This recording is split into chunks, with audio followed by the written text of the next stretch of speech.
मंगलम भगवान विष्णु मंगलम गरुड़ध्वजा मंगलम पुंडरीकाक्षे मंगलाय तनूहरि महायोग पीठतटे भीमरत्यां वरं पुंडरीकाय दातुं मुनीन्द्रे समागत्य तिष्ठन्तमानन्दकन्दं परब्रह्मलिङ्गं भजे पाण्डुरङ्गाकारो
त्यांच्या कृपादाने कथेचा विस्तार बाबाजी सद्गुरुदास तुकार नागेंद्र हराय त्रिलोचनाय भस्मांगरागाय महेश्वराय नित्याय शुद्धाय दिगंबराय तस्मै नकाराय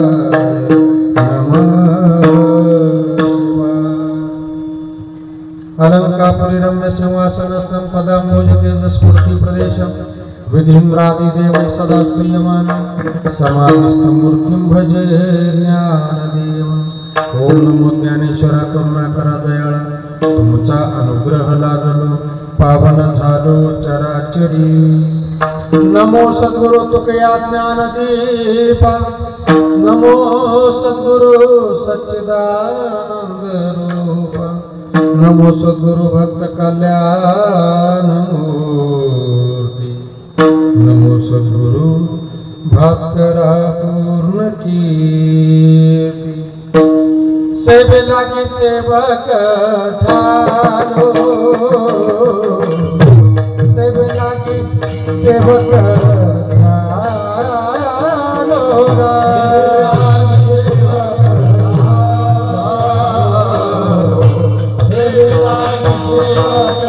सेवेला के सेवक झालो सेवेला के सेवक झालो सेवेला के सेवक झालो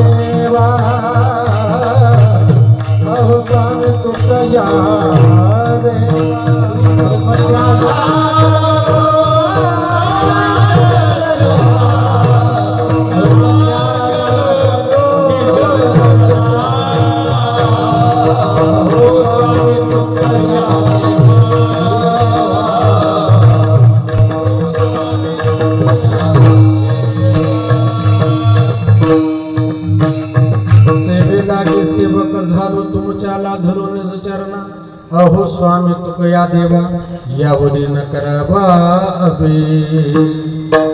पवन तनय बल पवन समाना बुद्धि विवेक विज्ञान निदान कवन सुकाज कठिन जग माही जो नहीं होई तात तुम पाही जयांचे केलिया स्मरणा हो या सकळ विद्यांचे अधिकरण तेची बंधू श्री चरण श्री गुरूंचे ते नमस्कारोनी आता भावे गावे गीत शुद्ध करोनी या चित्त तुझ भावा आहे देव तरी हा सुलभ उपाय. प्रस्तुत प्राप्तस्थळी प्राप्तवेळी कीर्तन रूपे सेवेसाठी निवडलेला अभंग देहूचे सुप्रसिद्ध साधू श्रीमंत श्री जगद्गुरु तुकोबराय यांचा 6 चरणाचा भगवान परमात्म्याची प्राप्ती करण्याचे 5 उपाय तुमच्या आमच्यासाठी तुकोबरायांनी या अभंगातून वर्णन केले. सेवेला प्रारंभ करण्यापूर्वी ज्या निमित्तानं आजची ही कीर्तन रूपी सेवा आयोजित केलेली आहे प्रतिवर्षाप्रमाणे चालत असलेला अखंड हरिनाम सप्ताह तथा ग्रंथराज ज्ञानेश्वरी आणि त्या सप्ताहामध्ये भगवान परमात्म्याचं जे चरित्र अतिप्रिय आहे जे साधू संतांना प्रिय आहे ते श्रीमद भागवत चरित्र कथा चालू आहे. आज सप्ताहाचा 6वा दिवस आहे बरोबर. मग अभंग 6 चरणाचा बरं नाही. बरेच लोक विचार करावेत महाराजांना अभंग 6 चरणाचा घेतला 12 वाजे तर काय अजिबात घाबरू नका. 12 नाही वाजणार. संकल्पित वेळेमध्ये आपण अभंगाचा भावार्थ पाहण्याचा प्रयत्न करणार आहोत महाराज. पण त्या अगोदर बोलत असताना एखादा शब्द चुकीचा जाईल अपशब्द जाईल आपलाच समजून क्षमा करा. विठ्ठल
अभंग श्रीमंत जगद्गुरु तुकोबराय यांचा 6 चरणाचा अभंग आहे. काय सांगतात तुकोबराय? जगद्गुरु तुकोबराय तुमच्या आमच्यासाठी भगवान परमात्म्याच्या प्राप्तीचे 5 प्रकारचे उपाय सांगतात. कोणासाठी सांगतात? 3 प्रकारचे या जगाकडे जर तुकोबरायांनी अवलोकन केलं तर जगाचं जे समाज आहे महाराज 3 प्रकारामध्ये केलं. एक पामर आहे, विषय आहे, जिज्ञासू आहे आणि मुक्त. पामरादी विषयाबद्दल आपल्याला बोलायचं नाही. जे जिज्ञासू आणि मुक्त आहे यांच्याबद्दल आपल्याला पाहायचं. पशु काय पाप पुण्य जाणती उत्तम मध्यम भोग भोगती. त्यांना नाही कळत महाराज काय चांगलं आहे काय वाईट आहे अजिबात कळत नाही. जसं जनावरांना कळत नाही ना तसं आपल्या 2 पायाचे सुद्धा काही समाजामध्ये महाराज थोडं क्षमा मागून बोलतो बरं का. आता फक्त त्यांना 4 पाय नाहीत आणि शेपूट नाही म्हणून लांडा गर्दभ जाना आता हे तुकोबारायचं आम्ही म्हणून तुकोबारांनी या प्रस्तुत अभंगामध्ये परमात्म्याच्या प्राप्तीचे उपाय सांगितले. काय सांगितलं? तुकोबारांनी सांगितलं बाबा त्याची जर प्राप्ती करायची असेल तर एक काम करा. काय करा? भावनेनं त्याचं गीत गा, पण गीत गात असताना एक पथ्य सांभाळा, अंतःकरण चित्ताची शुद्धी असावी. जर चित्त शुद्ध नसेल किंवा चित्त जर त्या परमात्म्याच्या नामावर नसेल तर चित्त नाही नामी तरी ते व्यर्थ. तुकोबाराय म्हणतात हा सगळ्यात सोपा उपाय तुझ्यासाठी सांगितला. पण जसं परमात्मा म्हणतो ना, जर तुम्हाला जर पोटभर खायचं तर माझ्या पाठीमागे या, याल तरी यायचा असेल तर, तसं तुकोबाराय म्हणतात तुझं लागी तुला जर देवाची अपेक्षा वाटत असेल, देव पाहिजे असेल, तुझ्या जीवनात जर त्याची आवश्यकता वाटत असेल तर तुझं व्हावा आहे हा देव, तरी हा सुलभ उपाय. तुकोबारायने सांगितलं हा परमात्मा तुला जर पाहिजे असेल, तुझ्या जीवनामध्ये जर कल्याण करायचं असेल, नव्या नव्या त्या परमसुखाला प्राप्त जर व्हायचं असेल स्वतःला, तर तुला हा सगळ्यात सोपा उपाय. तुकोबारांनी 5 प्रकारचे उपाय सांगितले. या 5 प्रकारच्या उपायामध्ये पहिल्या चरणामध्ये प्रधान उपाय आणि बाकीचे जे 3रा, 4था आणि 5वा हे जे 3 उपाय जे सांगितलेले आहेत महाराज, ते 3 उपाय पुन्हा त्या प्रधान उपायासाठी हे बाकीचे उपाय त्याच्यासाठी आवश्यक आहे. जसं औषध आणि पथ्य असताना तसं पथ्य काय 3रं 4थं चरण आहे आणि पहिलं चरण हे मुख्य औषध आहे. औषध आहे भावनेनं गीत गाणं, पण चित्त शुद्ध करायचं, पण त्याच्यासाठी पथ्य लागणार आहे. जे वारकरी जीवनामध्ये जे किंवा आपण स्वतःला वैष्णव म्हणतो, कोण वैष्णव आहे? कपाळाला गंध लावला, ऊर्ध्व पुंड्र भाळकंठी शोभे माळ कापीचे कळी काळ तया भेने, याला वारकरी नाही म्हणत, याला वैष्णव नाही म्हणत. वारकऱ्याचे बाह्य वेशानं ते स्वरूप असेल यात शंका नाही. खोटं वाटतंय का? आळंदी पंढरपूर मध्ये बरेच लोक वारकरी आपण वारीला जातो अण्णा, पण खरं सांगा सगळेच वारकरी गंध लावून चोऱ्या करणारे आहे. बरीच लोक माळा घालून लबाडे करणारे सुद्धा वारीत आहेत पाटील, नाही तशातला भाग. हा बाह्य वेश किंवा बाह्य रंग जर पाहायचा म्हटला तर वारकऱ्याचा कपाळाला गंध आहे, गळ्यात पवित्र तुळशीची माळ आहे, वारकरी पोशाख आहे, हे बाह्य लक्षण झालं. पण अंतरंगानं ज्या वेळेस तो वारकरी असेल तोच खरा वारकरी. आता त्याचं पुढं चिंतन मांडलेलं आहे महाराज. विश्वमाऊली ज्ञानोबारांनी सुद्धा सांगितलं. काय वाटतं आता पंढरपूर आळंदी या मार्गावर वारीला जाणारे अण्णा किती? कमीत कमी 25 लाख, 30 लाख, 40 लाख असे वारकरी. ज्ञानोबारासारख्या महात्म्यांनी म्हटलं हस्तीची या महापुरी रिगताती कोटीवरी परी प्राप्तीच्या पैल तेरी विपाये लागी. असतेची या महापुरी रिगताती कोटीवरी. अरे जायला तर सगळेच तयार, सगळेच जातात, पण शेवटी प्राप्तीच्या पैल तरी कोण आहे? नाही महाराज. निवड तो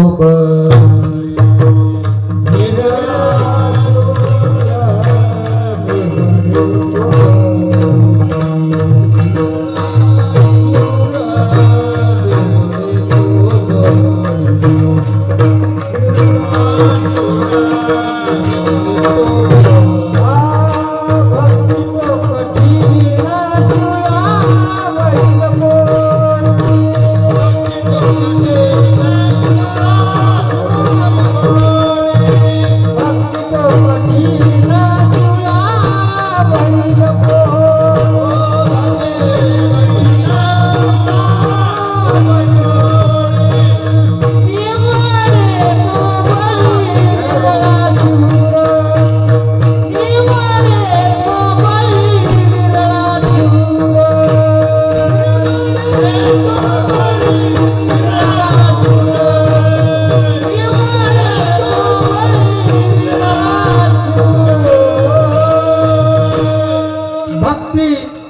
कठीण. महाराजांनी तुकोबारांनी सांगितलं भक्ती कोणती कठीण आहे ते कठीण. ते म्हणजे कोणती? जे साधू संतांना अपेक्षित आहे, जे भगवान परमात्म्याला आमच्याकडून भक्ती अपेक्षित आहे ती आहे. आम्ही करतो ती भक्ती नाहीये. आम्ही करतो ती भक्ती नाही. भक्तीचा एक प्रकार आहे किंवा भक्ती आपली भक्ती शुद्ध असेलच असं सांगता काही येत. आम्ही जी क्रिया करतो ती भक्तीच करेल सांगता येतं. कीर्तन करणं म्हणजे भक्ती नाही, चाल म्हणणं म्हणजे भक्ती नाही, पकवाज वाजवणं म्हणजे भक्ती नाही. आमचे अरुण पाटील लगेच रागा रागा बघतील मग कशाला वाजवायचं आहे. अन्न थोडं माफी मागून बोलतो बरं का. आता तुम्ही ज्येष्ठ आहेत. आता कसं झालंय 2 सासाच्या मध्ये सून सापडली. या मोठ्या सास आहेत आणि तिकडं महाराज आमचे थोरले आहेत. त्याच्यामुळे इतका प्रश्न अवघड आहे. आणि गोळीला उभारलेले महाराज एक एका होणी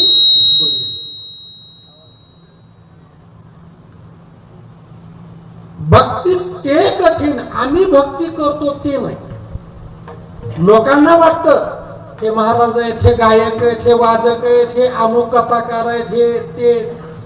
पण खरं सांगू बाह्य वेशानं बाह्य रंगानं समाजाला कळत महाराज की हा वारकरी आहे. पण अंतरंगामधून वारकरी आहे का नाही हे कळतं का? 2 तास गुलुगुलू इथं किती बोलायला काही लागत नाही. पाठ करून बोलायला लागले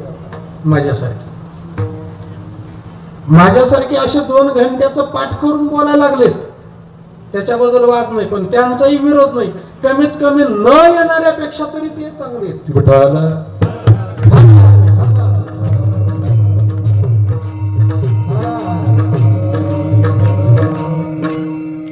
कीर्तन करणे म्हणजे भक्ती नाही, कथा करणे म्हणजे भक्ती नाही किंवा पारमार्थिक ज्या आपण क्रिया करतो, हरिपाठ असेल, ज्ञानेश्वरी पारायण असेल, थोडस माफी मागून बोलतो बरं का, या क्रिया करणं म्हणजेच आपली शुद्धता नाही, शुद्ध भक्ती नाही.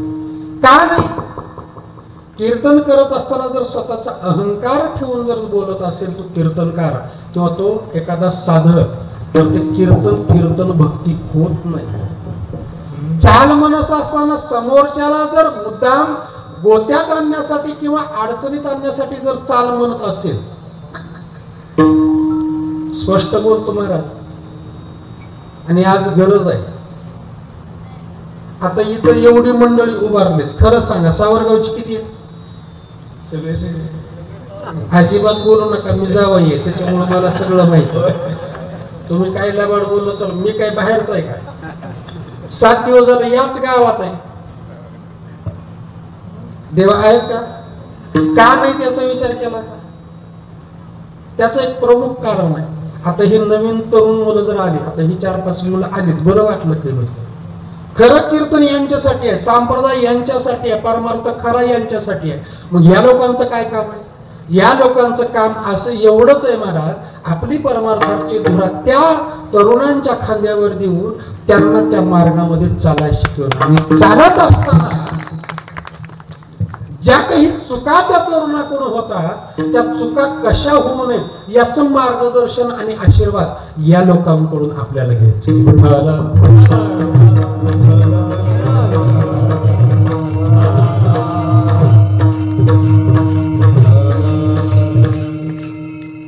परमार्थ करत असताना परमार्थाची बाह्य क्रिया महत्वाची नाहीये. परमात्मा जो बघतो ना तो बाह्य क्रिया नाही पाहत. परमात्मा त्या साधकाची अंतरंगातली वृत्ती घेतो.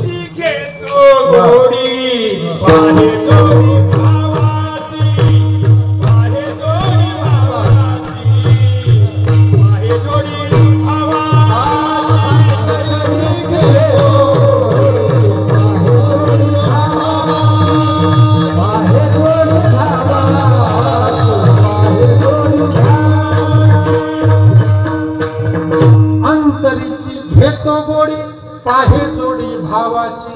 कारण परमात्मा कसं आहे त्याला सांगायची गरज नाही. नामदेव गुरुजी काय झालं, सकाळ सकाळ एक मनुष्य उठला, आंघोळ केलं, चहा प्याला, स्वयंपाकाला वेळ आहे म्हणून इकडं बापूदेवाच्या मंदिराकडे. त्याला नाद होता थोडासा बिडीचा. जुना मनुष्य म्हणतात. तो मंदिराकडे आला आणि मंदिराच्या समोर आल्यानंतर मंदिरात नाही गेला, हातात बिडी आहे, बिडी पीत पीत तो इथपर्यंत आला आणि मंदिर दिसल्यानंतर हात पाठीमाग केला.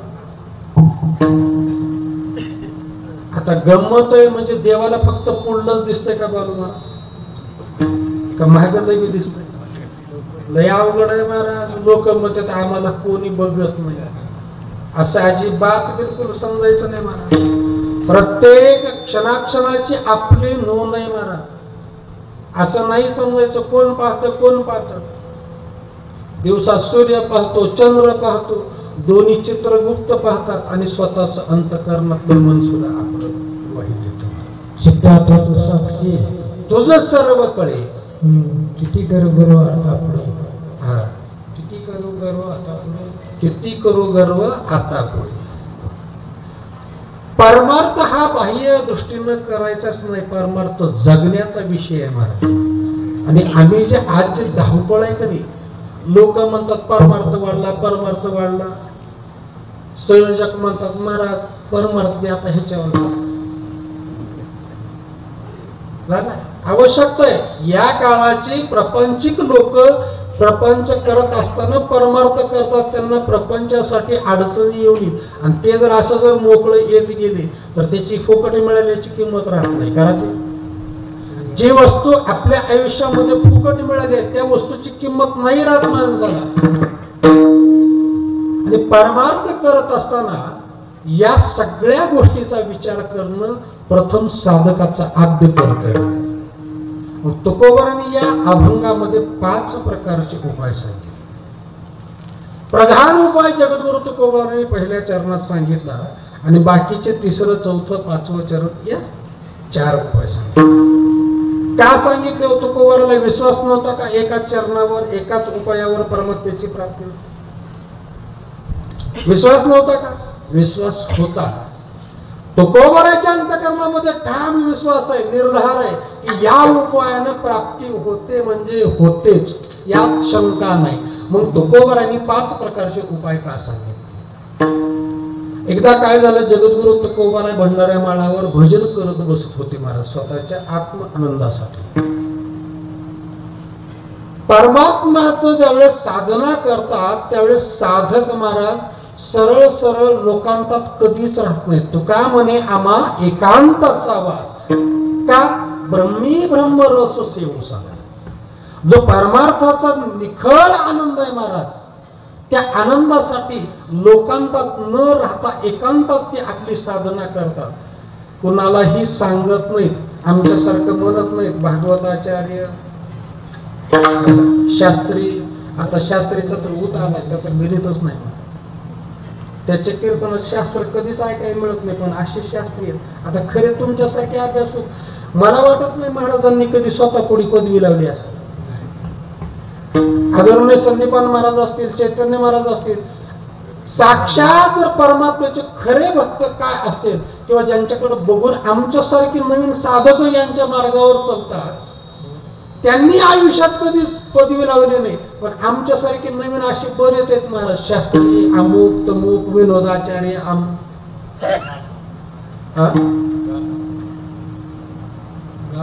नाही. आता पुढे आलाय विषय, ते तुम्हाला लय आनंद वाटायलाय, पण पुढं 3रं चरण तेच सांगितले तुकोबारांनी. अनेकाचे कानी गुण दोष मनाला.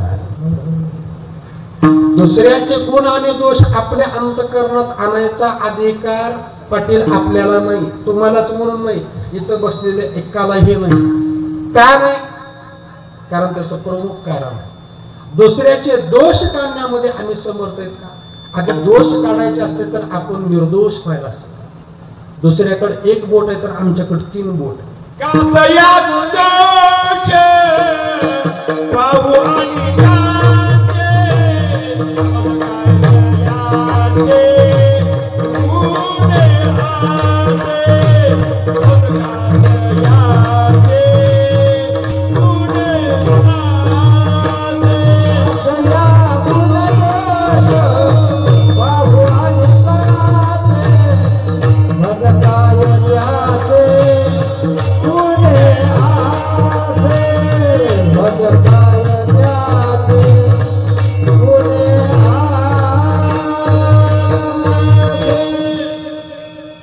दुसऱ्याचे गुण आणि दोष आपल्याला पाहण्याचा अधिकार नाही, कारण स्वतः जर निर्विकार असेल आणि निर्दोष असेल तर त्याला अधिकार आहे. आमच्यात विकार आहेत ना, आमच्यात काम आहे, आमच्यात क्रोध आहे, आमच्यात लोभ आहे, मोह आहे, मद आहे, दंभ आहे, मत्सर आहे. सगळ्या गोष्टी आमच्यात भरून आहेत. बोलताय लागल्या महाराज, कमी नाही, बोलताय लागल्या बाहेर. एखाद्याला जर गायला येत असेल तर ना ते दुसऱ्याला कमी समजतं. पण खरं सांगू, चांगला गायक तोच जो एखाद्या सर्वसामान्य माणसाला सुद्धा सांभाळून घेईल. मोठ्याचं मोठे पण तिथं सिद्ध होतं महाराज, इथं नाही होत. हा आपल्या बरोबरच असं तर तिथं एखादी आपण आनंदासाठी मत्सर या भावनेनं नाही, किंवा परमार्थ जो आहे तो स्पर्धेच्या भावनेनं नाही, एकमेकाच्या साह्यानं सगळ्यांचा उद्धार करण्यासाठी. आणि तुकोबाराने जे अभंगामध्ये उपाय सांगितले त्याचं प्रमुख कारण आहे, अभंगाची जर पार्श्वभूमिका जर पाहायची म्हटली, जगद्गुरु तुकोबाराय भंडारा मळावर भजन करत होते. तुकोबारायचं भजन कसं होतं महाराज?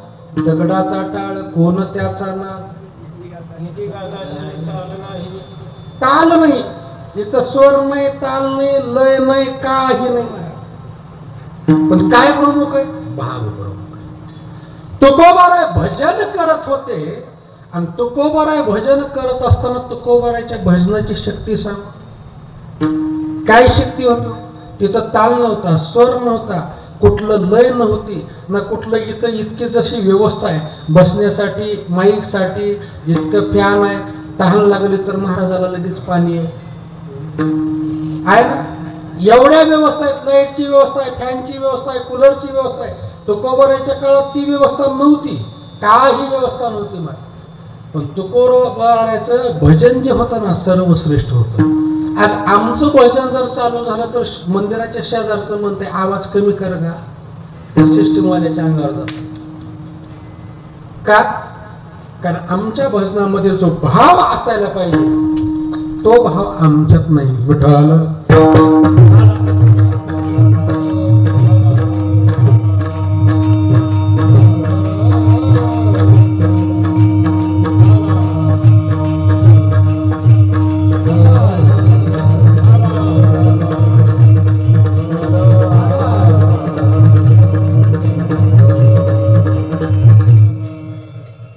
जगद्गुरु तुकोबाराय भजन असताना हिंसर श्वापद आपला मूळ स्वभाव विसरून तुकोबारायच्या अवतीभोवती येऊन बसायचे. व्यवहारात घडतं का महाराज असं? लांडग्याचं किंवा वाघ सिंहाचं, गायीचं, कोल्याचं, सापाचं, मुंगसाचं एकमेकांमध्ये वैर आहे ना? कधीच असं शक्यच होत नाही महाराज. पण तुकोबारायचं भजन ऐकल्यानंतर तुकोबारायचं भजन कसं होतं? वृक्षवल्ली आम्हा सोय रे वनचरे. आवाज एकदाच व्यवस्थित करा, थोडा रिटर्न राहू. विठ्ठल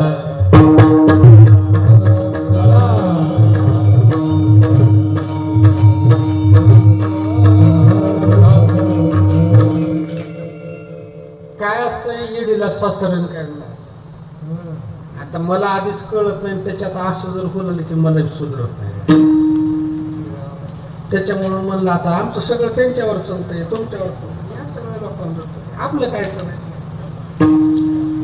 काय चालू होतं आपलं?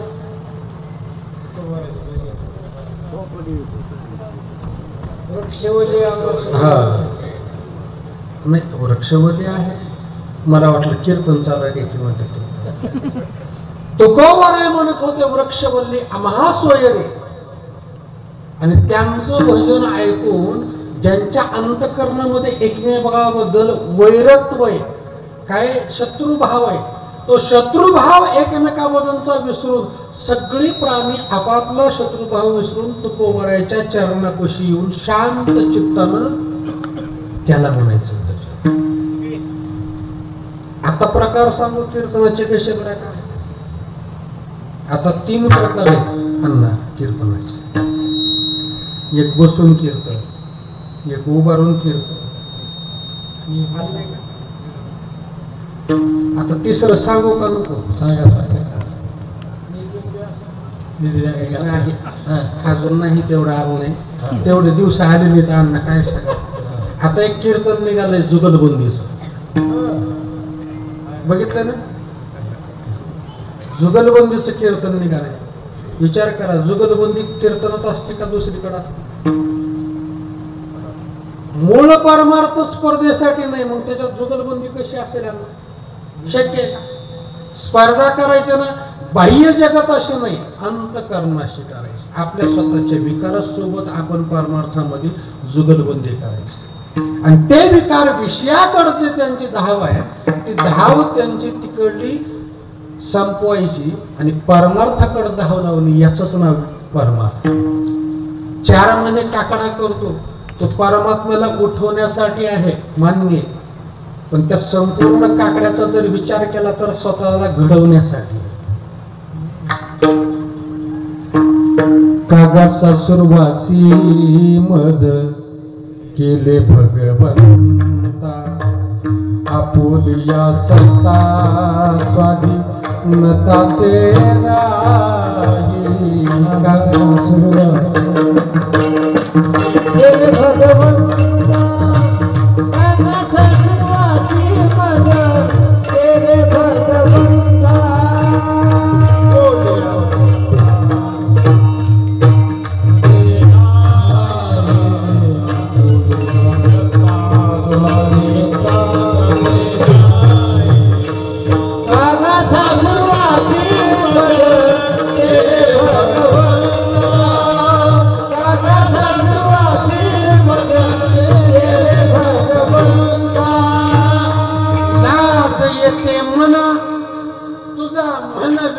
दास गोडी नाही रस बोलली या सारिखी स्वतःच्या अंतकरणाला समजवण्यासाठी काकडाय महाराज माझे चित्त तुझे पाया राहे ऐसे करी काही धरोनिया बाई बवहा जाता कारण परमात्म्याला विनवणी आहे स्वतःच्या अंतकरणामधले जे विकार आहेत आपले इंद्रिय जे आपलं ऐकत नाहीत सासुरवासी केलं म्हणजे काही पुरुष आहेत तुकोबर आहे पुरुष आहेत पण सासुरवास कुणाचा आहे इंद्रियाचा सासुरवास आपल्या सकल इंद्रियाचा सासुरवास तुकोबरायांनी आपला जाणीव घेतली आणि तुकोबरायांनी परमात्म्याकडे मागणी केली आणि त्या तुकोबरायचं भजन ऐकून सगळे पक्षी हिंस्र श्वापद तुकोबरायच्या जवळ येऊन बसले पण काही वारकरी लोक तिथून जात होते आणि ते जात असताना तुकोबरायचं भजन आहे किती गोड होत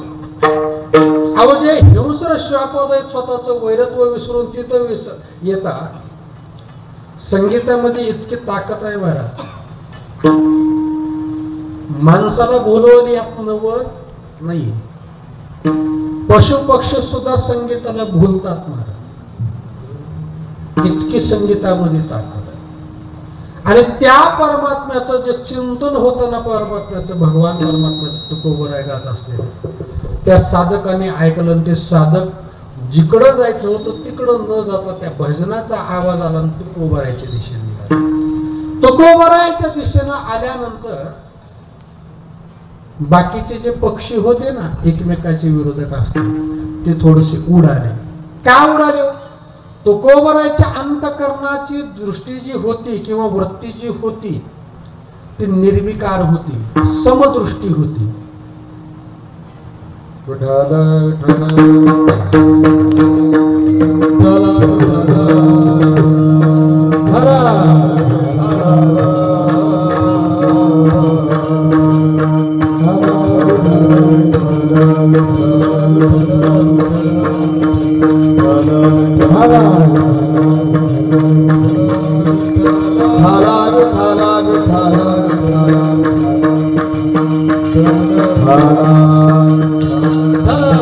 पुंडलिक वरदा हरी विठ्ठल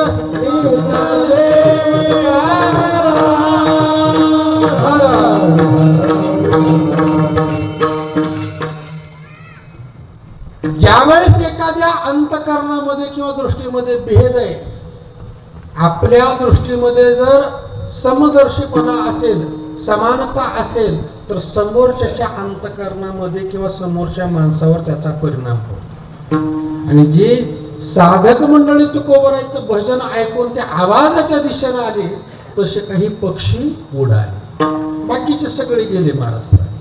तुकोबरायांच्या लक्षात आलं की कोणीतरी समोरून आलंय. तुकोबराने डोळे उघडले आणि पाहतात तर काय समोर काही साधक मंडळी. त्या साधक मंडळीने तुकोबरायचं दर्शन घेतलं. तुकोबरांनी ही जयहानी म्हटलं आणि तुकोबराने विचारलं का रस्ता चुकला का? पूर्वी काही मॅप नव्हता, पूर्वी काही रस्ते नव्हते, डोंगरानं पाऊल वाटानं जायचं लोक महाराज, या ठिकाणाहून त्या ठिकाणी प्रवास तसा राहायचा. तुकोबराने विचारलं रस्ता चुकलात का? साधकाने सांगितलं महाराज आम्ही रस्ता नाही चुकलो, याच वाटेने आम्ही भरपूर वेळा जातो, पण आज इकडे कसं काय आला? तुमचं भजनाचा आवाज कानावर आला आणि आम्ही सहज तुमच्या भजनाच्या आवाजानं तुमच्याकडे खेचले गेलो. आनंद वाटला तुकोबराला. आणि तुकोबराने विचारलं, पण त्याच्यातले काही साधक जे होते ना ते थोडं साधक विचारमग्न असलेले तुकोबराने पाहिले. कोण कोण होत? 2 प्रकारचे साधक होते. प्रकाराचे 3 जसं म्हटले नाही तसं तुकोबरायकडे आलेले जे साधक होते ते 2 प्रकारचे होते. त्या 2 प्रकारामध्ये या अभंगाचा दोन्ही प्रकारांना आपल्याला विचार करावा. कसा करावा? एक साधक आहे जो प्रपंचामध्ये दैनंदिन फक्त आपला संसार करण्यामध्ये रत आहे, परमार्थामध्ये तो सक्रिय नाही. आणि दुसरा जो आहे तो साधक वृत्तीचा, परमात्म्याच्या मार्गावर त्याची प्राप्ती करण्यासाठी साधनामध्ये रत असणारा असा एक साधक. 2 प्रकारचे, एक प्रापंचिक आहे आणि एक परमार्थाच्या मार्गावर पथावर निघालेला साधक वृत्तीचा आहे. प्रापंचिकानं तुकोबरायांना विचारलं का हो तुकोबरा, तुम्ही तुमच्या कीर्तनातून सांगता, प्रवचनातून सांगता किंवा सगळे साधू संत सांगता या जन्माला आल्यानंतर परमात्म्याची प्राप्ती केल्याशिवाय माणसाचा उद्धार नाही. का उद्धार नाही? कारण तसे साधू संतांनी सांगितलंय, जन्म आल्याचे सारखं विठ्ठलाची एक देखील या, त्याच्याशिवाय आपल्या जन्माचा सार्थक नाही. मग महाराज आमच्या पाठीमागे संसार आहे. पहिला साधक प्रश्न जगद्गुरु तुकोबरांना विचारतो. तुकोबरांना ज्यावेळेस प्रश्न विचारतो, आम्ही स्वतः प्रपंचिक आहेत, आम्हाला मंदिराकडे जाणं होत नाही, आम्हाला तुमच्यासारखं तीर्थयात्रा करणं होत नाही, आम्हाला तुमच्यासारखं परमार्थामधली अशी एक विशिष्ट साधना करणं होत नाही, आम्ही प्रापंचिक आहेत, प्रापंचामध्येच राहून आम्हाला काही करता येते का याचं सांगा. तुकोबरांनी सांगितलं, ज्ञानोबरांनी हरिपाठामध्ये सांगितलं, हरिपाठात सांगितलं सारी जीवावे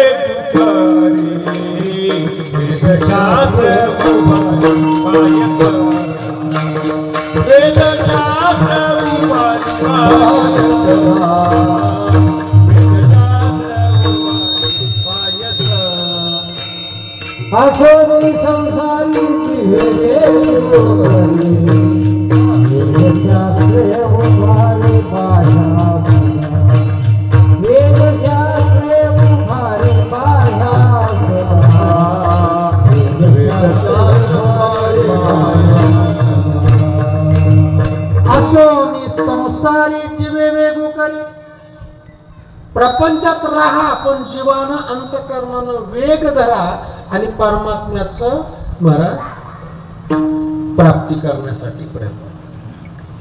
आणि मला वाटतं प्रपंच करत असताना परमात्मा साध्य करणं इतकं अवघड. तुम्ही म्हणसाल तुझं वय काय, बोलतो काय, खरंय का ना? गंमत सांगा, फार सोपं आहे. कबीरदास महाराजांकडे एक साधक गेला, एक व्यक्ती गेला आणि सांगितला, महाराज संसार करू का परमार्थ? त्यांनी सांगितलं परमार्थ कर. पण परमार्थ, आता साधू संत कधीही माणसाला प्रपंचामध्ये ढकलत नाही. आणि जर एखादा साधू संत जर प्रपंचाचे उपाय सांगत असेल थोडं बाजूला येईल. परमार्थ करणारा जो स्वतःला सिद्ध म्हणून समजतो आणि तो प्रपंचाच्या जर एखादे उपाय सांगत असेल, तुम्ही हे केलं तर तुमचा हे फायदा होतो, तर त्याच्यासारखा तोच, दुसरं आपल्याला बोलायचं. पारमार्थिक साधना करणारा त्याच्याकडे जर एखादी साधक आले तर त्याने परमार्थातल्या गोष्टी सांगाव्यात, प्रपंचातल्या नाही. परमार्थ करत असताना तुकोबारांनी सांगितलं, महाराज आम्हाला प्रपंच करायचा आहे. ज्ञानोबारांनी सांगितलं, तुकोबाराय म्हणतात, असो निसंसारी जीवे वेगू करी वेदशास्त्र कुवारी बाई. अरे वेद सुद्धा सांगतं माणसाला, त्याच्याशिवाय प्राप्तीशिवाय आपल्याला गत्यंतर नाही. पण एकदा सगळ्या वेदांनी मिटिंग घेतली आणि मिटिंग घेतल्यानंतर सगळ्यांनी चर्चा केली. 4-2 महिने चर्चा चालली. महाराज किती चालली? आता वेद आहेत की 7 दिवस जर आमच्यासारखे जर उभं बोलू शकता, वेद किती बोलू? कमीत कमी 4-2 महिने. तेवढं बोलून थकल्यानंतर त्या वेदांनी एक मतानं सगळ्यांनी निर्णय घेतला. हुंडले वेदांत हरपले सिद्धांत बोलणे दादांत येणी विना बोलणे दादांत येणी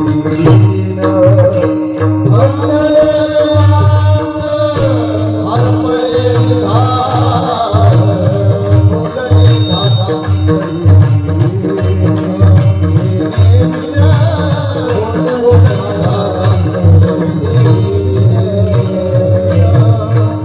हुंडले वेदांत हरपले सिद्धांत बोलणे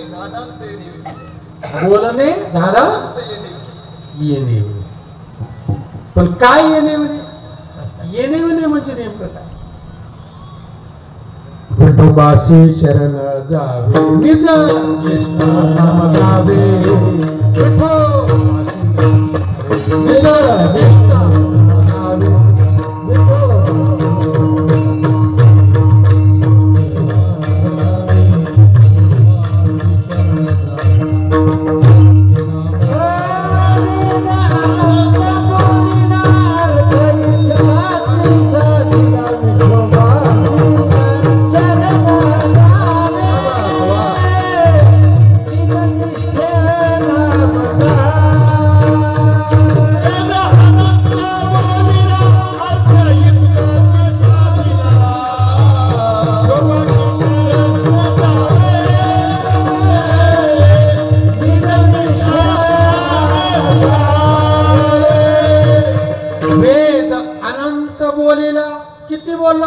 मर्यादा नाही, अनंत बोलिला अर्थ तुकाची साधिला. काय अर्थ निघाला? एवढ्या 4 वेदांची जी चर्चा इतकी रंगली महाराज, त्या वेदांमधून जो सार काढला, जो घुसळण केलं आणि मंथन केलं, त्याच्यातून एकच सार निघाला. काय निघाला? विठोबाशी शरण जावे.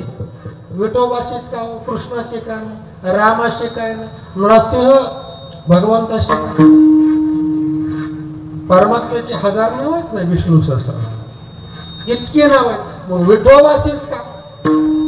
मग बाकीच्या अवतार सांगता आलं नसतील का तुकोबारांना, किंवा बाकीच्या महाराजांना सांगता आलं नसतील? त्याचं एक प्रमुख कारण आहे, बाकीच्या अवतारामध्ये आणि भगवान पंढरीश परमात्म्याच्या अवतारामध्ये एक फरक आहे. काय फरक आहे? बाकीचे जेवढे अवतार आहेत, आता अवतार किती आहेत? अनंत अवतार घेसी भक्ताकार, कनवाळू कृपाळू दिना लागी. पण बाकीच्या मध्ये आणि भगवान पांडुरंग परमात्म्यामध्ये एक फरक आहे. काय फरक? काय विठोबाची शरणागती पत्करायची? कारण बाकीचे जे अवतार आहेत ना, ते आपल्या समोर असणाऱ्या व्यक्तीची किंवा एखाद्या जीवाची योग्यता, पात्र आणि अपात्र या दोन्ही गोष्टीचा विचार करतात. कशावर म्हणता महाराज? तसे प्रमाणे भक्त राखे पायापासी,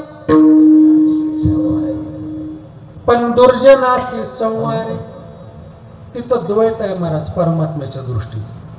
पण पांडुरंगाचा जर विचार केला तर ज्या पांडुरंग त्या भक्ताच्या भक्तीसाठी प्रेमानं महाराज गोकुळाहून इथं आला, त्या पुंडलिकरायाच्या प्रेमासाठी आला. आणि पांडुरंग त्या चंद्रभागा नदीच्या काठावर आल्यानंतर पुंडलिकाला सांगितलं, ए पुंडलिका, अरे मी देव आहे, तुझ्या माता पित्याची सेवा बघून खुश होऊन मी तुझ्यासाठी इथं आलो.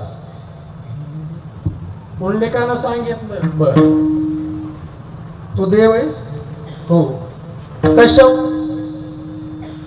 आता काय प्रमाण परमात्म्यानं सांगितलं अरे करतोम अकर्तोम अन्यथा करतोम ज्याच्यात शक्ती असते ना तो देव आहे नवे नवे षडगुण ऐश्वर्य संपन्न एक भगवंताची जाण आणि शास्त्रानं किंवा पुराणानं सगळ्या माणसानं वेदांना सुद्धा त्याचं वर्णन केलं ओम पूर्णमदम पूर्णमिदम पूर्णात पूर्णमुदच्यते पूर्णस्य पूर्णमादाय पूर्णमेवावशिष्यते पुंडलिकानं सांगितलं बरोबर ठीक आहे कळालं लई मोठ्यानं बोलू नको हे बोलाय सुद्धा ताकद लागते बरं का पुंडलिकानं आई वडिलांच्या सेवेचं तप इतकं होतं की जगाचा मालक न बोलवता त्याच्या दारात आला न बोलवता आम्ही रात्रंदिवस त्याच्या नावानं टाहो फोडायला आमच्या स्वप्नात येणार ना विठाला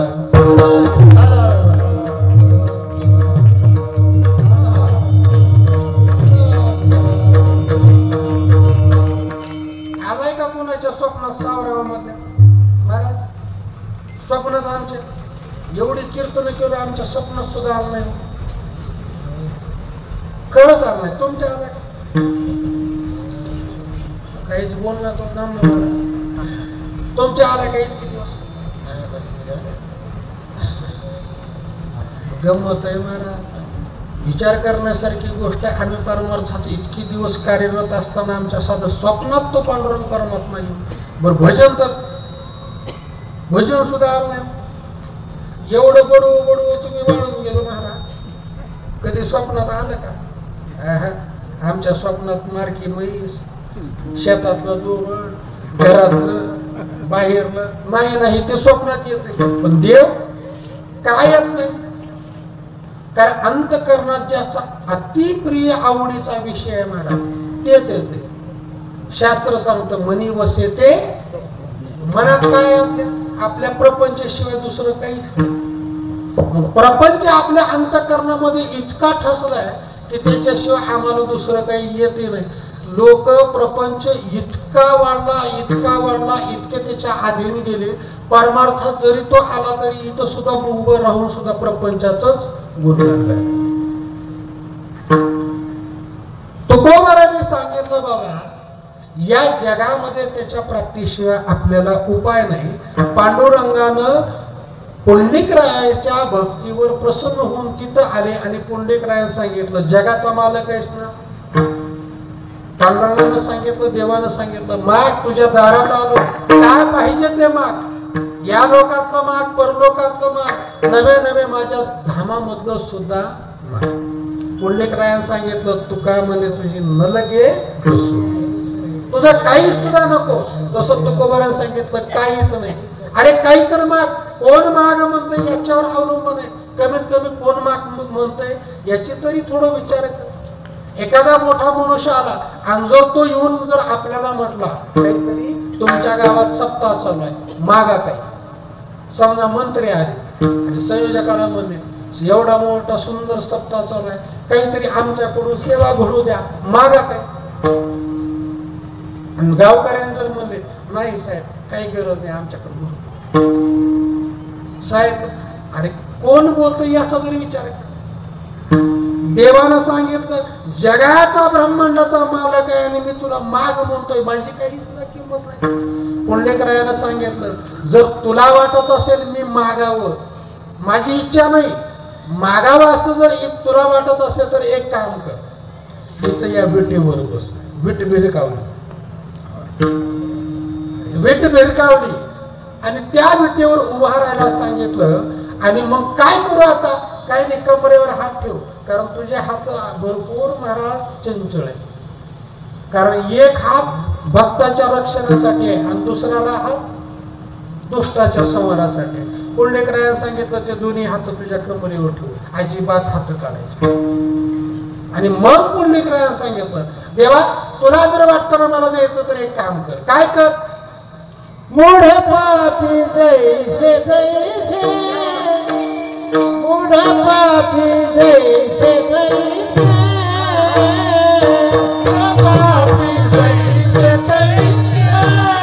जैसे पापी जैसे जैसे मूढ पापी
समोरचा येणारा अधिकारी आहे का अनधिकारी आहे, योग्यतेचा आहे का अयोग्यतेचा आहे, नाही पाहायचं. का नाही पाहायचं? कारण तुला तशी खोड आहे. चांगला असला की त्याचं रक्षण करतो आणि वाईट असला की त्याला लगेच धनुष्यबाण घेऊन तयार असतो. तुझ्या हातात चक्र आहे, ते चक्र आता बाजूला काढून ठेव. म्हणून वेदानं सांगितलं विठोबाशी शरण जावे, इथून निघाल निज निष्ठा नाम. तुकोबरायाकडे तो परपंचामधला मनुष्य गेला आणि सांगितलं महाराज आम्हाला काही परमार्थ करणं होत नाही, आम्हाला प्रपंचातच राहून असं एखादं साधन सांगा की ज्या साधनाच्या योग्यतेनं आम्हाला त्याची प्राप्ती होईल. तुकोबरायाने सांगितलं फार सोपं, इतका सोपा उपाय सांगतो, इतका सोपा उपाय सांगतो. प्रपंचकानं सांगितलं कधी सांगता? 10:30 वाजले. तुकोबरायाने म्हणले गायकांनी पहिल्या अभंगाचं चरण म्हटलं की चालूच. भावे गावे गीता, भावे गावे गीता,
मनुष्याला सांगितलं बाबा तुला प्रपंचात राहून जर त्याची प्राप्ती करायची तर एक काम काय का, तुझ्या प्रत्येक प्रपंच करत असताना तू एकच काम कर, त्याच भावनेनं गीत गा.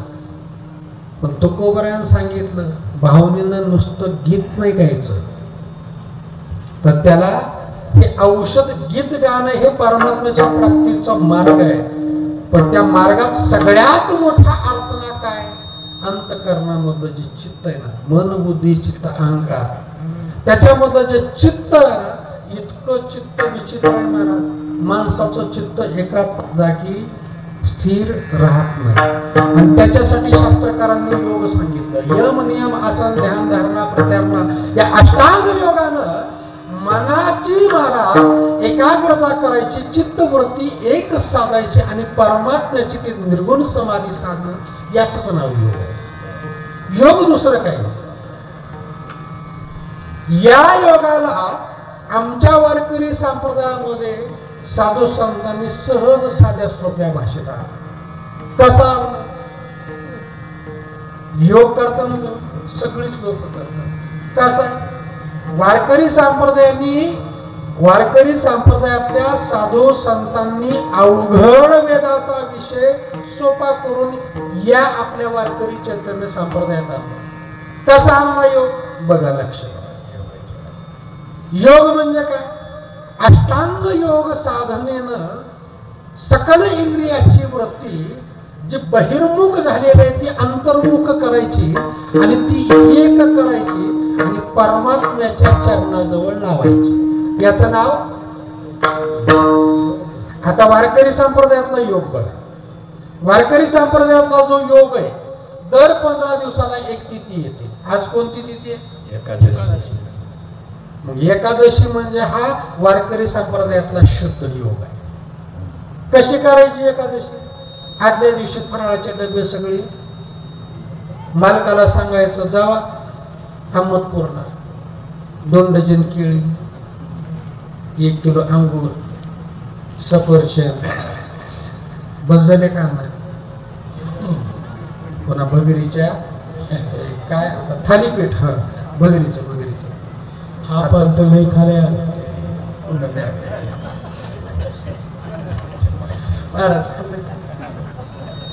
आता माफी मागून बोलतो. एकादशी करणं म्हणजे बाकीचं अन्न वर्ज करणं आणि हे अन्न खाणं, याला एकादशी नाही. हे साधू संतांना एकादशी नाही. उपवास करणं हा एकादशीचा भाग नाही, असं अजिबात बिलकुल समजायचं नाही. जर उपवास करण्यानं जर परमात्म्याची एकादशी घडत असेल तर जगात असे अनंत मनुष्य महाराज आज उपाशी आहेत, ज्यांना एक टायमाचा फायदा भेटत. मग ती एकादशी नाही. एकादशी वारकरी संप्रदायात आमच्या वारकरी साधू संतांनी कसा योग आणला पाहिजे माहिती? 5 ज्ञानेंद्रिय, 5 कर्मेंद्रिय आणि 11 मन. किती झाले? आता सांगितलं की 5 कर्मेंद्रिय, 5 ज्ञानेंद्रिय 10 झाले आणि 11 मन. ते कसं झालं? एका दुकानदाराकडे गेलं आणि त्याला सांगितलं 10 रुपयाचा बिस्किट फोडा. ते बिचाऱ्याने दिला आपला बिस्किट. बिस्किट फोडा दिल्यानंतर मी त्याला विचारलं किती झाली? तशीच गोष्ट झाली. काय सांग लय अवघड आहे. कारण या जगात कसं आहे, हा कटा ओकटे ये मृत्यू डोकीची उपट. इथं सगळं उरपाट आहे बरं का महाराज. आपण अंगात शर्ट घालतो का शर्टात अंग घालतो? डोक्यात टोपी घालतो का टोपीत डोकं घालतो? पायात चप्पल घालतो का चपलीत घालतो? सगळं उरपाट आहे. मग 11 जर इंद्रियांचं एकीकरण करणे आणि परमात्म्याच्या चरणाजवळ राहणे, बघा साधं सोपं गणित आहे. एकादशी, एक म्हणजे एक, दशा म्हणजे काय म्हणतात बघा. एखादा मनुष्य चांगला असतो पण कालांतरानं त्याची इतकं परिस्थिती वाईट होते, लोक म्हणतात काय दशा झाली म्हणतात का? दशा म्हणजे अवस्था. एकादशी एक अवस्था कशाची?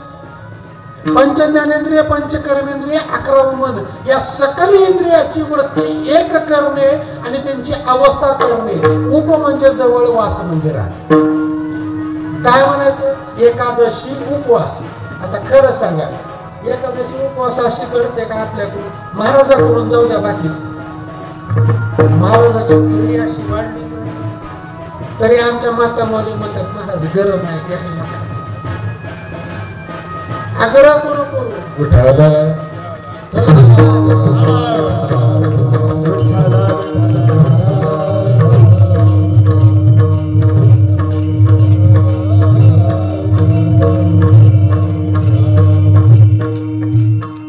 याचं नाव एकादशी आणि साधू संतांना जी अभिप्रेत आहे बघा.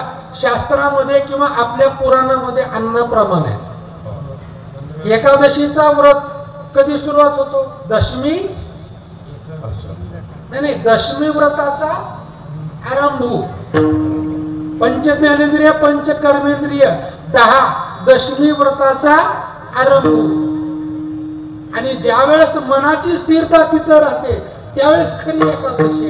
असं किती बी खाल्लो उपाशी राहिलो तरी एकादशी नाही. याचं नाव एकादशी. बरी ही एकादशी आमच्याकडून घडते का? अजिबात.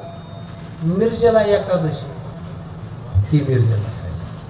आणि ती एकादशी करण्यासाठी हा संप्रदायामध्ये या साधू संतांनी योग आणला. आणि साधू संतांनी सांगितलं, त्या प्रपंचकाला तुकोबारांनी सांगितलं, बाबा एक काम कर, त्याचं गीत भावनेनं गा. त्या प्रपंचकानं म्हटलं गीत गात नाही तर आम्ही काय करतो? दरवर्षाला सप्ताह असतो, वेगवेगळे महाराज येतात, कीर्तनकार येतात, कथाकार येतात, आजूबाजूच्या 10-5 गावचे भजनी मंडळ येतात, चांगले गायक येतात. सगळे इथं येऊन आमच्या गावामध्ये 7 दिवस पंढरपुरासारखं आळंदीसारखं वातावरण होतं. सगळे भक्तिमय वातावरण होतं. तुम्हाला काय वाटतं? आम्ही इतकी पट्टी देतो. कार्यकर्त्यांनी जर 1000 मागितले कधी बाळगो, आम्ही 2000 देतो. का देतो? कारण ते साधकांना विचारलं का 2000 देतो? ते म्हटलं जर इकडं जर 2000 नाही दिले तर दवाखान्यात 4000. बघा गंमत आहे. परमार्थाला जर शास्त्र सांगतं आपल्या कमाईचा 1% भाग, वर्षाच्या कमाईचा 1% भाग परमार्थासाठी द्यावा किंवा धर्मकार्यासाठी द्यावा, तरच त्या धनाची शुद्धी आहे. आणि जर नाही दिलं तर ते धन जर परमार्थाकडे नाही आलं तर मग दुसऱ्या मार्गाने जात. एकतर उपभोग आहे किंवा दान आहे, किंवा ते धन जर उपभोग आणि दान जर नाही केलं तर ते धन त्या मनुष्याचा नाश करायला कारणीभूत. मग माणसं रस्त्यानं कागद गोळा करीत खेळतात. करोडपती चांगले कशाचा परिणाम? कारण या परमार्थामध्ये जर आपण जर नाही आणलं धर्मकार्यामध्ये, तुकोबारांनी सांगितलं त्याचं भावनेनं गीत गा. साधकांनी सांगितलं महाराज वर्षाला एवढं लाखावर खर्च करायचं, तुम्हाला वाटतं का आमच्यात भावना नाही? आम्ही जर रोज इथं कीर्तनाला येऊन बसतो, घरी मस्त आपलं कूलरला न झोपता एवढ्या गरमीचं इथं येऊन बसतो 11, 11:30 वाजेपर्यंत आम्ही इथं परमार्थाला येतो. आमच्यात भाव नाही असं म्हणायचे का तुम्हाला? तुकोबारांनी सांगितलं भाव तुमच्यात आहे, पण जेवढा पाहिजे तेवढा गंमत आहे. भाव आमचा आहे, पण जितका आमचा पुरेसा भाव त्या भगवंताला लागतो तेवढा भाव नाही. कसा नाही? सोमवार आला की भगवान शंकराकडे, मंगळवार आला की आई राजा उदो उदो. बऱ्याच जणांच्या अंगात येते महाराज चोपडीमध्ये. कामाला वाटते इतके दिवस महाराज कीर्तन करू करू आता हे सगळे माणसं महाराज मेले, बरेच काही म्हातारे झाले, त्यांच्या स्वप्नात आलं नाही. कसा अंगात येत असेल देव जाणं. हे सकाळ सकाळ न तोंड देता चहा पिणारे आहात यांच्या अंगात येते देव एवढा मोकळा का देवी एवढी मोकळी? मंगळवारी त्या आईकडे, बुधवारी त्या पांडुरंगाकडे, गुरुवारी दत्तात्रयाकडे, शुक्रवारी व्यंकटरमण गोविंद, शनिवार आला की हनुमंतराय, आणि रविवार आला की मल्हारीची वारी, माझ्या मल्हारीची वारी, मल्हारीची वारी, माझ्या मल्हारीची वारी,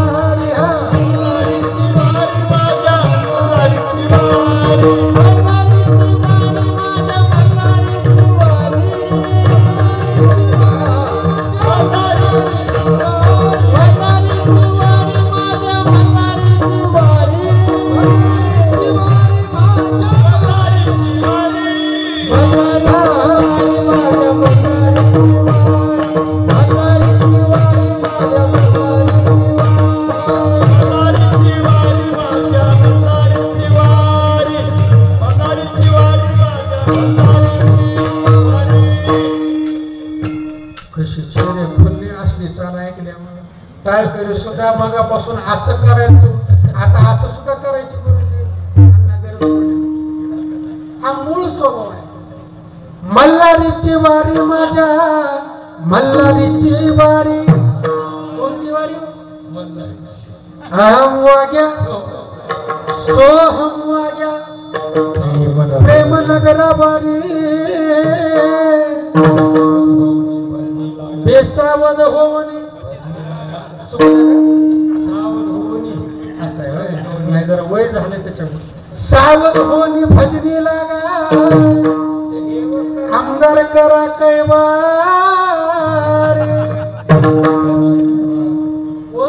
देव काय करायचे देवाला घेऊन. आमदार जर एखादा आमच्या बाजूने झाला तर एखादं काम देईल एखादं काहीतरी देईल. आमचं प्रपंचात चांगलं पण लौकिकातलं नाही. देव करा कैवारी आणि अशी वारी मल्हारीची वारी माझ्या मल्हारीची वारी. वेगवेगळे तत्व आहेत पण आमच्यामध्ये इतका द्वैत भरला महाराज. वैष्णव शैवाकडे जात नाही, शैव वैष्णवाकडे जात नाही, गाणपत्य इकडं शैवाकडे येत नाही. त्याच्यात शक्त पंथ वेगळाच आहे. त्यांचं गणित वेगळंच आहे महाराज. त्यांचं रात्र चांदिकते बरं त्याला सुद्धा काही गणित आहेत महाराज. त्यांचे बोल वेगळे. आता यांची इच्छा दिसली म्हणून इच्छा दिसली ते असं म्हणजे आता कसं एखाद्याचं बोल तेच मनामध्ये नाही. कसं आहे आता साधू संतांचे प्रमाण आहे. पुण्य ते परोपकार पाप ते परपीडा. आता त्यांची इच्छा होती पण त्यांना दुःख होईल म्हणून म्हणलो.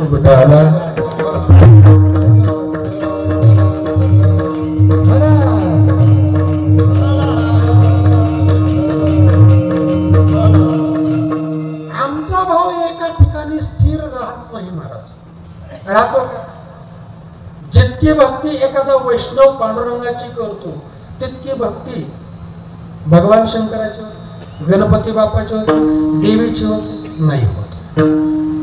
जितकी भक्ती एखादा शैव संप्रदायामधला भगवान भोलेनाथाची करतो तितकं अंतःकरणातून भक्ती बाकीच्या देवतेची नाही करत.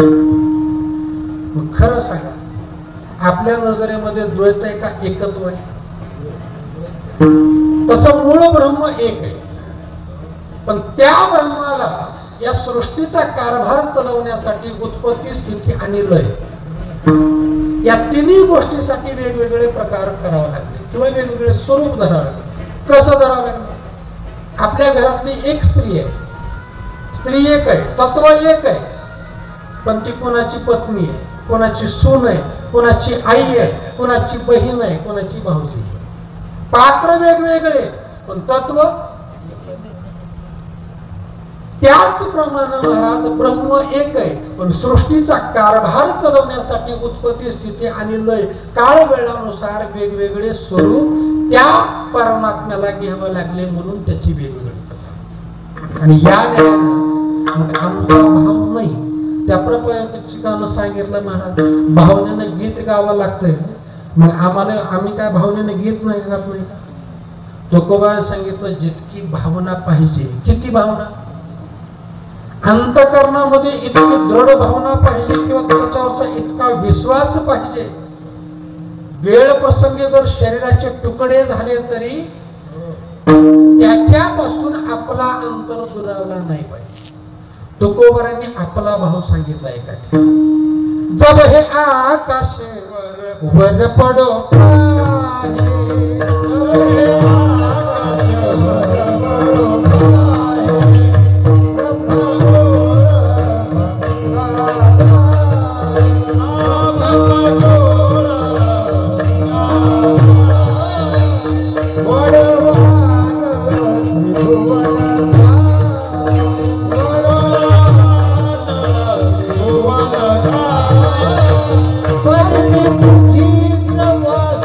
Hey!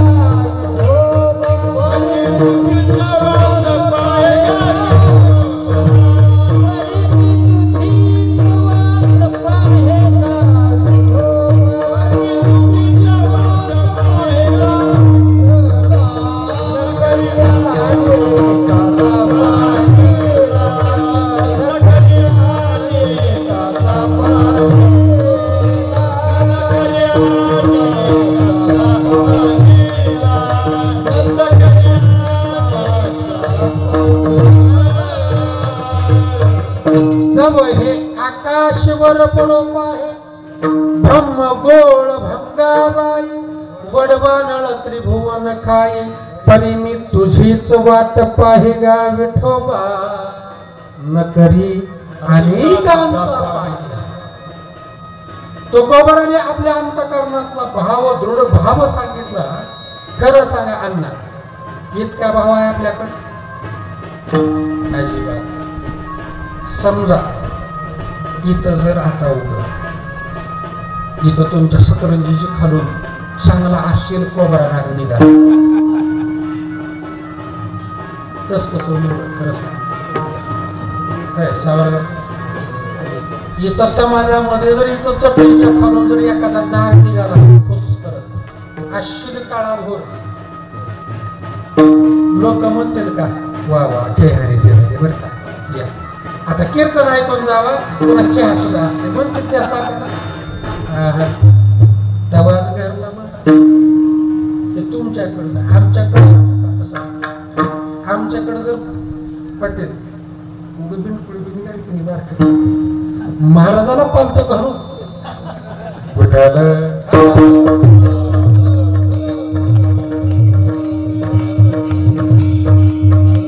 आमचा भाव जेवढा पाहिजे तेवढा नाही. भाव आहे नाही अशातला भाव नाही, पण जितका पूर्ण भाव लागतो तितका भाव नाही. तुका म्हणे जीव गेला तरी जावो, घरी राहतो देवा भाव तुझा, घरी राहतो देवा भाव तुझा, घरी राहतो देवा भाव तुझा. तुका म्हणे जीव गेला तरी जावो, घरी राहतो देवा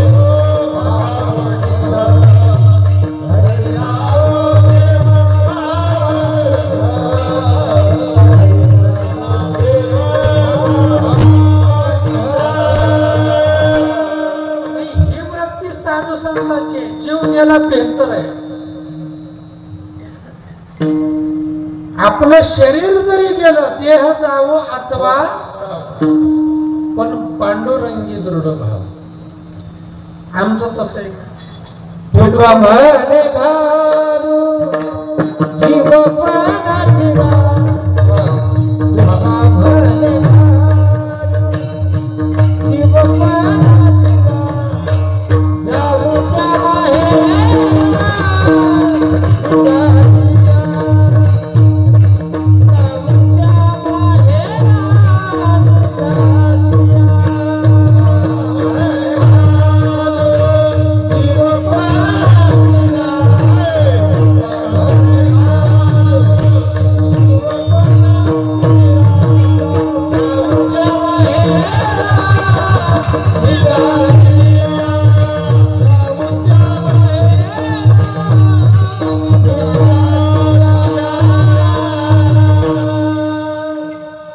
तुका मने घालो जीव पाना चिरा. पण चिरा कशाने घालायचा? त्याच्यावर शुद्ध भाव असेल. आता बऱ्याच वेळ झाला इतका भाव पाहिजे. तुका मध्ये मुख्य पाहिजे भाव, किंवा भावापाशी देव शीघ्र उभा. या सगळ्या गोष्टी कळाल्या. तुकोबाराचा अभंग सुद्धा आहे, भावे गावे गीत. पण गंमत आहे, आता एक प्रश्न आहे आमचा. इतकी वर्ष आम्हाला इथं परमार्थात झाले, ज्या भाव इतका परमार्थात प्रमुख आहे तो भाव नेमकं कुठल्या बाजारात कुठल्या दुकानात मिळतो? लातूरला मिळतो का, अहमदपूरला मिळतो का, नांदेडला मिळतो का, उदगीरला मिळतो? कुठं मिळतो? बरं, जे भाव म्हणून इतका वेळ आपण जे बोललो, त्या भावासाठी महाराज इतकं आपण प्रमाण घेतले, सगळं घेतलं. तो भाव नेमकं परमार्थात मिळतो कुठून? विचार केला पाहिजे ना. भावानं महाराज, भाव जर असेल तर तो देव आहे, आणि नसेल तर दगड. साधं गणित आहे. पण ज्या भावाला इतकी परमार्थामध्ये किंमत आहे, तो भाव कशाला निर्माण होतो, कशाला आपल्याला प्राप्त होतो? साधू संतांनी त्याचं उत्तर सांगितलं, विश्वमौली ज्ञानोबा यांनी सांगितलं. आम्ही परमार्थ करत असताना जितक्या जाणीवपूर्वक करायला पाहिजे तितकी जाणीवपूर्वक नाही. ज्ञानोबरायांनी सांगितलं निघायला सगळेच निघाले, पण जाणीवपूर्वक परमार्थ करणारे अजिबात तुरळक आहे, बोटावर मोजण्याला मिळते. निवडे तो बळी विरळा. कारण ती जी भक्ती साधू संतांना मान्य ती सगळ्यात कठीण आहे. आम्ही जी करतो ती सोपी आहे, आमच्या सवडीनं करतो, आवडीनं नाही. 11 वाजले की आम्ही घड्याळ बघतो आणि महाराजांना म्हणतो महाराज मूर्खा. भाव ज्याला इतकं गोष्ट म्हणतात तो भाव कशाने निर्माण होतो बघा. साधं सोपं गणित आहे. आम्हाला 2 प्रकारचे साधक जगद्गुरु तुकोबारायकडे आले, एक प्रपंचिक आणि एक साधक वृत्तीचा. प्रापंचिकानं सुद्धा प्रश्न विचारला. त्यांनी तुकोबारायांनी सांगितलं अंतःकरण शुद्ध ठेवून भावानं गीत गा. भावनेनं गीत गातो, पण अंतःकरण शुद्ध कसं करायचं तुकोबारायांनी सांगितलं सगळ्यात सोपं आहे. काय सोपं आहे? आपला प्रपंच करत असताना कामामध्ये काम काही म्हणा रामना, पण गंमत आहे आम्ही भजन करायला होतं आणलं 2 घंटे. किती? 2 घंटे भजन करायला. बाकीचे 22 घंटे काय करायला? दुसऱ्याच्याच उकळ्या पाकळ्या. आपलं गणित कसं झालं माहिती आहे का? तेव्हा ते जुन्या काळात माता माऊली स्वयंपाक करत असताना काय करत होत्या? चुलीवर तवा ठेवायच्या आणि चुलीला खाली जाळ घालायच्या. सुरुवातीला भाकरी करताना ते थापायच्या भाकरी. मग तवा तापलाय का हे बघण्यासाठी कसं करत होत्या? ते गिलासभर पाणी घेऊन त्या तव्यावर टाकत होत्या का? होय माय. आता भाकरी तुमच्या सावरगाव मध्ये कोण करतात? पुरुष करतात का माता? आता आमच्याकडे माणसं मेल्यावर जाळते, तुमच्याकडे कसं आहे? बोलच ना तू. काय करतात? तवा टाकताय का हे बघण्यासाठी वाटीवर पाणी टाकतात का तांब्यावर टाकतात का गिलासवर टाकतात? कसं? चमच्यानं? अजिबात नाही. जे पाणी असतं का नाही पेट तिंबायचं त्याच्यात असं हे करतात. आणि कसं करतात? असं. बरं किती वेळ राहते? 5, 10 मिनिटं, 15 मिनिटं. ते पाणी तवा तापलेला असला की ते पाणी पडणं. आता एवढ्या लांबून एवढा आरडो तुडू सांगायला काय भाकरीचं तव्याचं सांगायसाठी? 2 तासात केलेलं भजन 22 तासामध्ये अंतःकरणाचा तवा इतका तापला महाराज विकाराचा. ते 2 तासाचं भजन असं पडणं उडून जाणं दोन्ही सारखं